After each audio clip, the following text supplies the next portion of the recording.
वृंदावन के एक आचार्य हैं मृदुलकांत शास्त्री जी। बीते दिनों उनकी गाड़ी की टक्कर एक दिल्ली की गाड़ी से हो जाती है और उसके बाद का घटनाक्रम इस तरीके से है कि आचार्य जी कहते हैं उनके साथ मारपीट हुई, उनकी शिखा खोली गई, उनकी शिखा खींची गई और उनकी मालाएं भी तोड़ दी गई।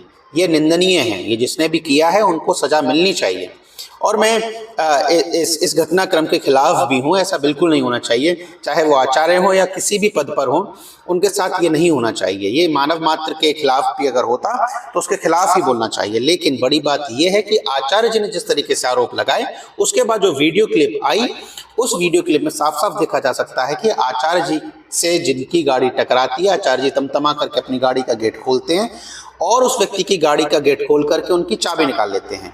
मेरे नज़रिए से यह व्यवहार बिल्कुल भी शोभनीय नहीं है, उचित नहीं है। और एक ऐसे व्यक्ति, अगर ऐसा व्यक्ति इस व्यवहार को करे जो व्यासपीठ पर बैठ करके प्रभु श्री राम जी और श्री कृष्ण जी की कथाएं कहता है, ऐसे व्यक्ति के लिए तो ये व्यवहार भी निंदनीय है। आचार्य मृदुलकांत शास्त्री जी की बात को सुनकर के बड़े बड़े कथावाचक उनके फेवर में बोलने के लिए आ गए। अच्छी बात है, आनी चाहिए, डिपार्टमेंट का मामला है। लेकिन एक बात ये भी देखने की है कि आचार्य जी का व्यवहार क्या वास्तव में उचित था? आचार्य जी का व्यवहार भी उचित नहीं था, उनके खिलाफ भी बोलने की आवश्यकता है।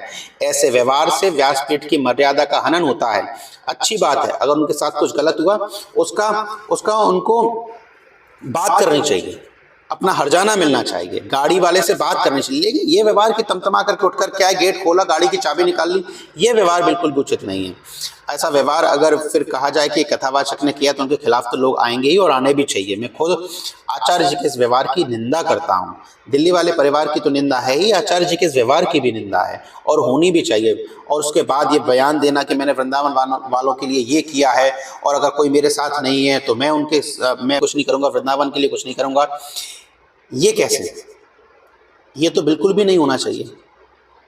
अगर उनको ये लगता है कि वृंदावन के लिए उन्होंने कुछ किया है तो ये भूल गए जिस कथा को वो कह रहे हैं, उस कथा के अंदर श्री कृष्ण जी के लिए वृंदावन क्या है।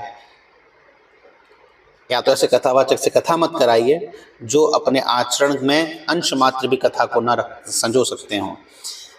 मृदुलकांत शास्त्री जी से भी ये विनम्र निवेदन है और सारे धर्माचार्यों से विनम्र निवेदन है। व्यासपीठ की गरिमा गिरती ही जा रही है, नित्य प्रतिदिन गिरती जा रही है, उसे संभाला जाए, उसे बचाया जाए, व्यासपीठ को संभाला जाए, उसकी मर्यादा का पालन होना चाहिए।